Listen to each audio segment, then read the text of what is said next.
അവരുടെ കൈമുട്ടുകൊണ്ട് എൻ്റെ നെഞ്ചിലോട്ട് ഇടിച്ച് എന്നെ പുറത്താക്കാൻ വേണ്ടി ശ്രമിച്ചു. എന്നിട്ട് ഞാൻ അത് വകവയ്ക്കാതെ ഞാൻ അകത്തോട്ട് പിന്നെയും കയറി. അപ്പൊ എന്നെ ആക്രമിക്കണം എന്നുള്ള ഉദ്ദേശത്തോടു കൂടിയാണ് അവർ ഈ കൂട്ടമായിട്ട് എന്നെ മുഷ്ടി സഹിതം ചുരുട്ടിയാണ് ഓരോ പ്രവർത്തകർ വന്നത്. എന്നിട്ട് ആരടി നീ, നിന്നെ കാണിച്ചു തരാടി, നീ വെളിയിൽ ഇറങ്ങി വാടി എന്ന് പറഞ്ഞിട്ട് വാടി എന്ന് പറഞ്ഞിട്ടും ഒരു അസഭ്യ വാക്കാണ് പറഞ്ഞത്. ഇപ്പോ ഒരു സ്ത്രീയെ നേരിടാൻ പാടില്ലാത്ത കാര്യങ്ങളാണ് കഴിഞ്ഞ ദിവസം ഉണ്ടായത്. അപ്പോ എന്തായിരുന്നു ശരിക്കും കഴിഞ്ഞ ദിവസം സംഭവിച്ചത്? കഴിഞ്ഞ ദിവസം ഇടയ്ക്ക് 2 ദിവസത്തിന് മുന്നേ നമ്മുടെ മലയങ്കിഴി ഗ്രാമപഞ്ചായത്തിന്റെ പ്രസിഡന്റും അവിടുത്തെ കരാറ് ജീവനക്കാരനുമായിട്ട് ചെറിയൊരു വാക്കുതർക്കം ഉണ്ടായി. അതിന്റെ പേരിൽ അവർ അനാവശ്യ കേസ് കൊടുക്കുകയും അദ്ദേഹത്തെ വളരെ ക്രൂരമായി പ്രസിഡന്റ് ആക്രമിച്ചു എന്നൊക്കെ പറഞ്ഞുകൊണ്ടാണ് കേസ് ഫയൽ ചെയ്തത്. അപ്പോൾ അതിൽ പ്രതിഷേധിച്ച് അവരുടെ ഒരു പ്രകടനം ആണ് അവിടെ നടന്നത് പഞ്ചായത്ത്. പക്ഷെ ഉപരോധം ഉണ്ടെന്ന് ഞാൻ അറിഞ്ഞില്ലായിരുന്നു, പ്രകടനം ഉണ്ടെന്ന് മാത്രമേ അറിഞ്ഞിട്ടുള്ളൂ. അങ്ങനെ എന്നൊരു രോഗിയായ സ്ത്രീ വെയിറ്റ് ചെയ്തെന്ന് പറഞ്ഞ് പഞ്ചായത്ത് ഓഫീസിൽ നിന്ന് പ്രേരക്കായ അനിത എന്നെ വിളിച്ചിരുന്നു. അങ്ങനെയാണ് ഞാൻ പഞ്ചായത്ത് ഓഫീസിലോട്ട് പോയത്. പോയപ്പോഴത്തേക്ക് അവിടെ ഉപരോധം നടക്കുമായിരുന്നു. അപ്പൊ അത് ഞാൻ വിചാരിച്ച ഒരു വൈസ് പ്രസിഡന്റ് എന്ന നിലയിൽ ഞാൻ എന്നെ കാണാമെന്ന ഒരാളെ നിരാശപ്പെടുത്തേണ്ടെന്ന് കരുതിയാണ് ഞാൻ അകത്തോട്ട് കയറിയത്. അകത്തോട്ട് കയറി ചെന്നപ്പോൾ തന്നെ അവിടുത്തെ CDSന്റെ ചെയർപേഴ്സണായ RK സിന്ധു അവരുടെ കൈമുട്ടുകൊണ്ട് എൻ്റെ നെഞ്ചിലോട്ട് ഇടിച്ച് എന്നെ പുറത്താക്കാൻ വേണ്ടി ശ്രമിച്ചു. എന്നിട്ട് ഞാൻ അത് വകവയ്ക്കാതെ ഞാൻ അകത്തോട്ട് പിന്നെയും കയറി. അകത്തോട്ട് കയറിയപ്പോൾ തന്നെ അതിലുള്ള അനീഷ്, സുമേഷ്, അങ്ങനെ ഉണ്ണി, അഞ്ചൂർ കൊണത്ത ഉണ്ണി, വിഷ്ണു, പ്രകാശ്, അങ്ങനെയൊക്കെയുള്ള ഒരുപാട് എനിക്കറിയാവുന്ന ആൾക്കാരാണ്. അവരെ അധികമായി ആക്രോശിച്ചുകൊണ്ട് എന്നെ ആക്രമിക്കാൻ വരികയും ആ പരിപാടി ഉദ്ഘാടനം ചെയ്ത ഏരിയ സെക്രട്ടറി, ആ ഉദ്ഘാടകന്റെ നേതൃത്വത്തിലാണ് ഈ ആക്രമണം നടന്നത്. അപ്പൊ വളരെ ഒരു സ്ത്രീയെ അപമാനിക്കത്തക്ക വിധത്തിലുള്ള, ഒരു സ്ത്രീത്വത്തെ അപമാനിച്ച വിധത്തിലുള്ള പ്രകടനങ്ങളായിരുന്നു അവിടെ നടന്നത്. അതുപോലെ തന്നെയായിരുന്നു അസഭ്യ വാക്കുകൾ എന്ന് ഒരു സ്ത്രീയെ ഇത്രയും മോശമായ രീതിയിൽ അസഭ്യം കൊണ്ട് അഭിഷേകം ചെയ്ത ഒരു ഇതായിരുന്നു ഇന്നലെ അവിടെ നടന്നത്. അത് മാത്രമല്ല, അത് കഴിഞ്ഞു ഞാൻ അകത്തോട്ട് കയറുകയും പോലീസ് അവരെ ഗ്ലാസ് ഒക്കെ അടിച്ച് താർക്കാൻ വേണ്ടി അവർ വന്നപ്പോഴാണ് പോലീസ് ഇടപെട്ട് ഞാൻ അകത്ത് നിന്ന് കയറി അങ്ങ് പോവുകയും ചെയ്തു. പക്ഷെ തിരിച്ച ഉദ്ഘാടകൻ എന്നെ വളരെ മോശമറ്റ രീതിയിലുള്ള പദപ്രയോഗങ്ങൾ ഉപയോഗിച്ചാണ് മൈക്ക് കൂടി സംസാരിച്ചത്. അവിടുത്തെ LC സെക്രട്ടറിയാണ് അദ്ദേഹം. അപ്പൊ അത് മാത്രമല്ല, ഈ സമയത്ത് അത്രയും ഈ ആ പ്രവർത്തകര് വളരെ മോശമായ രീതിയിൽ ഒരു സ്ത്രീ കേൾക്കാൻ പാടില്ലാത്ത തരത്തിലുള്ള അസഭ്യവാക്കുകളാണ് പറഞ്ഞത്. എന്നെ ആക്രമിക്കാൻ വേണ്ടി മുഷ്ടി ചുരുട്ടി വന്ന പ്രവർത്തകരും അതിലുണ്ട്. പക്ഷെ ഞാനത് വകവയ്ക്കാതെ ഞാൻ അവിടെ തന്നെ നിന്നു.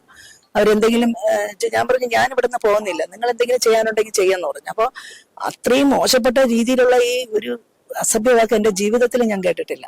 അത്രമാത്രം മോശപ്പെട്ട വാക്കുകളാണ് അവര്, പോലീസ് എല്ലാവരും അവിടെ നിൽക്കുകയാണ് ഈ ഒരു സ്ത്രീക്ക് നേരിടേണ്ടി വന്നത്. അത് ഞാനൊരു വൈസ് പ്രസിഡന്റ് ആണ്, പഞ്ചായത്തിന്റെ ഒരു വൈസ് പ്രസിഡന്റിന്റെ ഇതിലാണ് ഇവർ ഈ പദപ്രയോഗങ്ങൾ ഉപയോഗിച്ചത്. അത് ആ ഉദ്ഘാടനം കേട്ട് ആ വനിത, അവരുടെ മെമ്പർമാരെല്ലാവരും കേട്ട് ഇത് ചിരിക്കുകയാണ് ചെയ്തത്.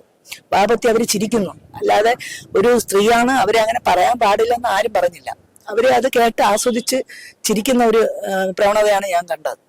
അപ്പൊ അത്രയും അപ്പൊ എനിക്ക് പെട്ടെന്ന് രക്തസമ്മർദ്ദം കൂടുകയും പിന്നെ ഞാൻ തിരിച്ച് മുകളിൽ പോയി സെക്രട്ടറിയോട് സംസാരിച്ചതിന് ശേഷം എനിക്ക് വളരെ പെട്ടെന്ന് എന്റെ തല പെരുക്കുകയും BP ഹൈ ആയി വരികയാണ്. എന്നെ പ്രവർത്തകരും അതിന്റെ പഞ്ചായത്ത് മെമ്പർമാരും എല്ലാവരും കൂടി എന്നെ ഹോസ്പിറ്റലിലോട്ട് കൊണ്ടുവന്നു. ഇവിടെ വന്നിട്ടും 300 കൂടുതൽ BP ഉണ്ടായിരുന്നു. അവരും ഡോക്ടർമാരെ എന്നെ പേടിച്ചു. ആ രീതിയിലുള്ള ഒരു ഇതായിരുന്നു എനിക്ക് സംഭവിച്ചത്.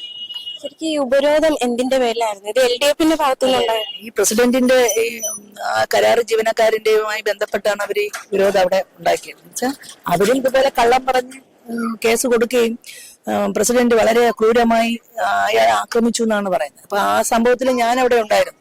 അപ്പൊ അതിൽ അങ്ങനെ ഒരു സംഭവം ഇല്ലാന്ന് ഞാൻ അവിടെ പറഞ്ഞു. അപ്പൊ അതിന്റെ പേരിൽ അവർക്ക് എന്നോട് വൈരാഗ്യമുണ്ട്. അത് മാത്രമല്ല, ഒരു CPMന്റെ വാർഡിൽ നിന്ന് ഞാൻ വിജയിച്ചു വന്നതാണ്. അപ്പൊ ആ പാർട്ടിക്കും എന്നോട് അധികം വൈരാഗ്യമുണ്ട്. എന്നുവെച്ചാൽ ഇത്രയും പ്രാവശ്യം കിട്ടാത്ത ഒരു വാർഡിൽ നിന്ന് ഞാൻ വിജയിച്ചു വന്നതുകൊണ്ട് അവർക്ക് എന്നോട് സ്വാഭാവികമായി വൈരാഗ്യമുണ്ട്. അപ്പൊ പ്രസിഡന്റിനെ നമ്മൾ അനുകൂലിച്ച് സംസാരിച്ചതിലും അവർക്ക് എന്നോട് വൈരാഗ്യമുണ്ട്. അപ്പൊ എന്നെ ആക്രമിക്കണം എന്നുള്ള ഉദ്ദേശത്തോടു കൂടിയാണ് അവർ ഈ കൂട്ടമായിട്ട് എന്നെ മുഷ്ടി സഹിതം ചുരുട്ടിയാണ് ഓരോ പ്രവർത്തകർ വന്നത്.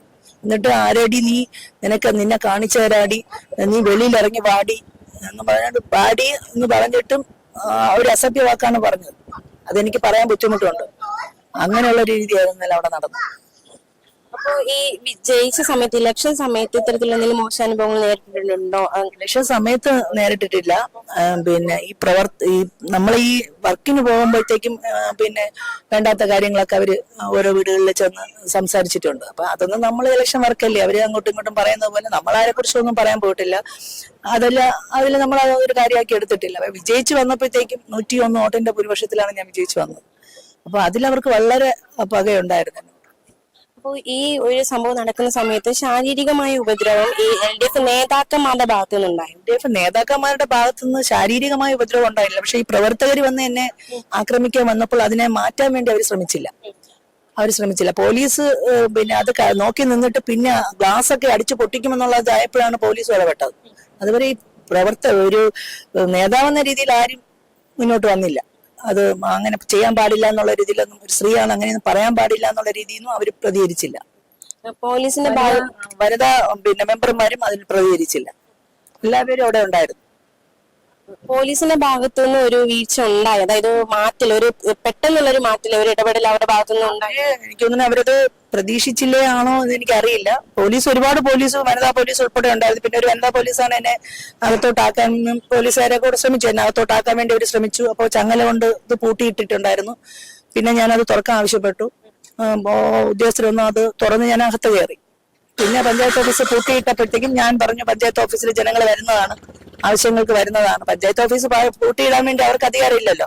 അപ്പൊ അങ്ങനെയൊക്കെയുള്ള പ്രവർത്തനമാണ് അവർ ചെയ്തത്. അവിടെ ഈ പ്രസിഡന്റിനെതിരെ ഉണ്ടായ ആ സംഭവങ്ങളുണ്ടല്ലോ, അത് ഇപ്പൊ ഉണ്ടായ പ്രശ്നമാണോ, അത് കാലങ്ങളായിട്ട് ഇപ്പൊ ഉണ്ടായ കരാറ് ജീവനക്കാരനായിട്ട് നമ്മുടെ പ്രസിഡന്റിന്റെ എന്ന് വെച്ചാൽ ഇപ്പൊ എല്ലാം കേസ് മാറ്റം ആയിട്ടുണ്ടല്ലോ. പഞ്ചായത്തിന്റെ പ്രവർത്തനങ്ങളെല്ലാം അതിലോട്ട് പോയത് കൊണ്ട് ഈ സാധാരണക്കാരായ ജനങ്ങൾക്ക് അപേക്ഷ കൊടുക്കാനൊക്കെ ഭയങ്കര ബുദ്ധിമുട്ടാണ്. അക്ഷയിലും വളരെ താഴ്ന്ന ജോലി ചെയ്യുന്ന ആൾക്കാർക്ക് പൈസ കൊടുക്കാനുള്ള ബുദ്ധിമുട്ടുണ്ട്. എന്ന് വെച്ചാൽ 90-100 രൂപയൊക്കെയാണ് ഓരോ അപേക്ഷകൾക്ക് ഇവർ ഈടാക്കുന്ന തുക.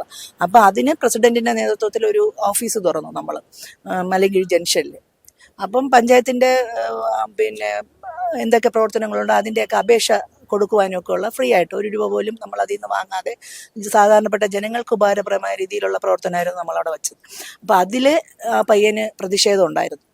അപ്പോൾ ഒരു ജീവനക്കാരിയാണ്, ഒരു കരാറടിസ്ഥാനത്തിലുള്ള ഒരു ജീവനക്കാരിയാണ് അവിടെ പോസ്റ്റ് ചെയ്തത്. അപ്പോൾ അതിലും അവർക്ക് ബുദ്ധിമുട്ടുണ്ട്. അങ്ങനെ പ്രസിഡന്റിന്റെ റൂമിൽ വന്ന് പറഞ്ഞ് അവിടെ ഭയങ്കരമായിട്ട് പൊടിയാണ്, ഇതാണ് നിങ്ങൾ രാഷ്ട്രീയം കളിക്കുകയാണോ, അങ്ങനെ പ്രസിഡന്റിനെയും ഒരുപാട് അനാവശ്യം കരാർ ജീവനക്കാരൻ പറഞ്ഞു. അപ്പൊ പ്രസിഡന്റ് കുറെ നേരം സമീപനം പാലിച്ചു. മിണ്ടാതെ കാര്യം എന്താണെന്ന് പറയാം, വിഷ്ണുവിന് എന്താണ് നേരിട്ടതെന്നൊക്കെ പറയാൻ പറഞ്ഞിട്ടും ഇയാൾ അധികമായി സംസാരിക്കുകയും ആക്രോശിക്കുകയും ചെയ്തു. അപ്പോൾ പ്രസിഡന്റും തിരിച്ച് ആ രീതിയിൽ ആ ഒരു സമീപനം എടുത്തു. അപ്പോൾ പിന്നെ എല്ലാവരും ഉദ്യോഗസ്ഥരൊക്കെ വന്ന് പറഞ്ഞ് അങ്ങോട്ടും ഇങ്ങോട്ടും പോയി. അത് കഴിഞ്ഞിട്ടും അയാൾ ഞാൻ കോളേജിൽ അങ്ങനെയായിരുന്നു, ഞാൻ കോളേജിൽ ഇങ്ങനെയായിരുന്നു എന്നൊക്കെ ഉള്ള പ്രവർത്തനങ്ങളൊക്കെ പറഞ്ഞു. പിന്നെ അയാളെ കഴുത്തിന് പിടിച്ച് തള്ളി എന്ന് പറഞ്ഞ് പിന്നെ റിപ്പോർട്ടർ ചാനലിൽ കാണിച്ചു. പക്ഷെ ആ ഒരു സീന് പോലും അതിലില്ലെന്ന് അവര് തന്നെ പറയുന്നു. കഴുത്തിന് തള്ളിയ സീന് കാണുന്നില്ലല്ലോ. പ്രസിഡന്റ് സംസാരിക്കുന്നതാണ് അവിടെ ഉണ്ടായിരുന്നത്. അങ്ങനെ ഒരു സംഭവമേ അവിടെ ഉണ്ടായിട്ടുള്ളൂ. അപ്പോൾ അതിലവര് ഭയങ്കരമായിട്ട് ആ പാർട്ടി അതിൽ ഇടപെട്ട് അതൊരു വലിയൊരു പ്രകടനം ഉണ്ടെന്ന് പറഞ്ഞു. അല്ലാതെ ഈ പഞ്ചായത്ത് ഓഫീസ് ഉപരോധം ഞാൻ അറിഞ്ഞില്ല. അങ്ങനെയാണ് ഞാൻ അവിടെ ചെന്നത്. ഒരു 11:10 ആയപ്പോഴാണ് ഞാൻ പഞ്ചായത്ത് ഓഫീസിലോട്ട് പോയത്. പ്രസിഡന്റിനോടുള്ള ഒരു പ്രതിഷേധം അത് വൈസ് പ്രസിഡന്റിനോട് കാണിച്ചു. അതെ, പ്രത്യേകിച്ച് നമ്മുടെ സർക്കാർ എന്ന് പറഞ്ഞാൽ സ്ത്രീപക്ഷ സർക്കാരാണ്, സ്ത്രീകൾക്ക് വേണ്ടി വാദിക്കുന്ന. പിന്നെ മുഖ്യമന്ത്രി വന്നു സ്ത്രീ സുരക്ഷാ പദ്ധതി ഉദ്ഘാടനം ചെയ്ത് പോയതാണ്. അതും നമ്മുടെ പഞ്ചായത്തിലെ നമ്മുടെ ശാന്തമൂല വാർഡിലാണ് അത് നടന്നത്.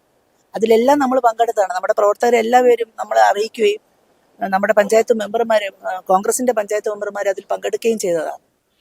സ്ത്രീ സുരക്ഷയുടെ പദ്ധതി കൊണ്ടുവച്ചു, നമ്മുടെ ആൾക്കാർക്കൊക്കെ 1000 രൂപയുടെ ഇത് വന്നു എന്നൊക്കെ പറയുന്നു. അത് എത്രത്തോളം ആൾക്കാർക്ക് വന്നെന്ന് നമുക്കറിയില്ല. പക്ഷെ അതിൽ നമ്മൾ പങ്കെടുത്തു, പ്രസിഡന്റ് പങ്കെടുത്തു, ഞാൻ പങ്കെടുത്തു ഒക്കെ ചെയ്തതാണ്. അത് കഴിഞ്ഞിട്ടാണ് ഈ സ്ത്രീ എന്നുള്ള ഇതില് അവരെ ഒരു പരിഗണനയും നൽകാതെ ഇത്രയും ആക്രോശമായി പിന്നെ അനാവശ്യ വാക്കുകൾ, അസഭ്യ വാക്കുകൾ സാധാരണ ഞാൻ കേട്ടിട്ടില്ല ഇങ്ങനത്തെ അസഭ്യ വാക്കുകൾ. അത്രമാത്രം അവരെന്നെ പറഞ്ഞു. അതിൽ അവരുടെ പാർട്ടിയോ അവരുടെ നേതാക്കളോ അതിൽ പ്രതികരിച്ചില്ല. അതാണ് പറയാനുള്ളത്. ഇപ്പോ കേസ് കൊടുത്തല്ലോ, കേസ് കൊടുത്തിട്ടുണ്ട്. കേസ് കൊടുത്തു, പോലീസ് വന്നു, മൊഴിയെടുത്തു, എല്ലാം പോലീസിന്റെ ഭാഗത്തുനിന്നുള്ള കാര്യങ്ങളൊക്കെ ചെയ്തിട്ടുണ്ട്. നിയമപരമായിട്ട് ഇവർക്കെതിരെ മുന്നോട്ട് പോകാൻ തന്നെയാണ് നിയമപരമായിട്ട് മുന്നോട്ട് പോകാൻ തന്നെയാണ് തീരുമാനം. അതായത് ഇപ്പോ ഞാൻ നേരത്തെ പറഞ്ഞതുപോലെ സ്ത്രീപക്ഷ സർക്കാർ, സ്ത്രീകൾക്ക് വേണ്ടി വാദിക്കുന്ന സർക്കാർ, അങ്ങനെയുള്ള സർക്കാരിന്റെ കീഴിലുള്ള നേതാക്കന്മാരുടെ ഭാഗത്തു നിന്നാണ് ഒരു വനിതാ നേതാവിന് നേരെ ഇത്തരത്തിൽ പൊതുമധ്യത്തിൽ വലിയ രീതിയിലുള്ള അസഭ്യം പറച്ചില്ല അങ്ങനത്തെ ഒരു സംഭവം ഉണ്ടായിരിക്കുന്നത്. അപ്പൊ തീർച്ചയായിട്ടും അവർക്കെതിരെ നടപടി വേണം എന്നൊരു ആവശ്യം. നടപടി വേണം എന്ന് വെച്ചാൽ അത്രയും മാത്രമല്ല, അവര് മൈക്കിൽ കൂടെയാണ് എന്നെ മോശമായി ഉദ്ഘാടനം ചെയ്ത് സംസാരിച്ച നേതാവ് പറഞ്ഞത്. ഞാൻ ഇവിടെയുള്ള സ്ത്രീയല്ല, അവള് എവള് എന്നൊക്കെ ഉള്ള സംബോധനയോടെയാണ് അയാൾ സംസാരിച്ചത്. ഞാൻ വേറെ എവിടുന്നോ എന്നെ വിവാഹം കഴിച്ചുകൊണ്ട് വന്നതാണ് മലയങ്കിഴി. അപ്പോൾ അവൾ ഇവിടെ ഉള്ളവളല്ല, അവളെ ഇറക്കുമതി ചെയ്തതാണ്, അവളെ ഭരിക്കുന്നത് കാണിച്ചു കൊടുക്കുക, അവള് വെളിയിൽ ഇറങ്ങട്ടെ. എന്നിട്ടും അവിടെയുള്ള പ്രവർത്തകർ വന്ന്, നീ വെളിയിൽ വാടി, നിന്നെ കാണിച്ചു തരാം, നീ ഇവിടെ എങ്ങനെയാണ് ഭരിക്കണമെന്ന് കാണിച്ചു തരാടി എന്നൊക്കെ ഉള്ള ഒരുപാട് മോശം. അതും ഇത് മാത്രമാണ് മോശമല്ലാത്ത രീതി. ബാക്കി എല്ലാ അസഭ്യ വാക്കുകൾ ഉപയോഗിച്ചാണ് എന്നെ സംസാരിച്ചത്. അപ്പോ മുന്നോട്ട് പോകും, നിയമപരമായിട്ട് മുന്നോട്ട് പോകുന്നതിനാണ് തീരുമാനം.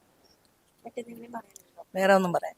എനിക്ക് ശാരീരിക ബുദ്ധിമുട്ടുകളുണ്ട്. BP ഹൈ ആണ്, ഇപ്പോഴും നോക്കിയിട്ടും കുറവില്ല. ഹൈ BP-യിലാണ് ഇവിടെ വന്നത്. കഴുത്തിന് ചെറിയ ഇതുണ്ട്. ഞാൻ ഇങ്ങനെ പിടിച്ചത് മുഷ്ടി ചുരുട്ടിയൊക്കെയാണ് വന്നത്. അവരുടെ കയ്യിലിരുന്ന കൊടിയൊക്കെ കൊണ്ടാണ് ആക്രമിക്കാൻ വേണ്ടി അവർ വന്നത്. ഇപ്പോ ഡോക്ടർ എന്ത് പറഞ്ഞു? നിലവിലെ ആരോഗ്യസ്ഥിതിയെ പറ്റി ഡോക്ടർ ഹൈ BP ഇങ്ങനെ തുടങ്ങുന്നതുകൊണ്ട് അഡ്മിറ്റ് ആവണമെന്നാണ് പറഞ്ഞത്. BP നോർമൽ ആവും, നേരെ കിടക്കുന്നതെന്നാണ് പറയുന്നത്. എനിക്കിതുവരെ BP ഉണ്ടായിട്ടില്ല. ഞാൻ BP-ക്ക് ഞാൻ മരുന്നും കഴിക്കുന്നില്ല. തീർത്തും ഒരു വനിതാ നേതാവ് എല്ലാവരും ചുറ്റും നിന്ന് ആക്രോശിച്ച് വരുമ്പോൾ ഉണ്ടാവും ഒരു നാണക്കേടും എനിക്കുണ്ട്. എന്ന് വെച്ചാൽ ഇത്രയും അസഭ്യ വാക്കുകൾ മൈക്കിൽ കൂടെ പറയുകയും മറ്റുള്ള ആൾക്കാർ അത് കേൾക്കുകയും, സ്ത്രീ എന്ന രീതിയിൽ സ്ത്രീകൾ തന്നെ അത് ചിരിച്ച്, അവരുടെ CPM-ന്റെ മെമ്പർമാർ അത് ചിരിച്ചു തള്ളുകയും ചെയ്തു. അതൊരു വല്ലാത്തൊരു മനോവിഷമം ഉണ്ടായത്. വലിയ മനോവിഷമം ഉണ്ടാക്കി, ശാരീരികമായിട്ട് ബുദ്ധിമുട്ട്, ഒപ്പം തന്നെ ഒരു മാനസിക ബുദ്ധിമുട്ടും വലിയ രീതിയിൽ. ബുദ്ധിമുട്ട് വളരെയധികം ഉണ്ട്.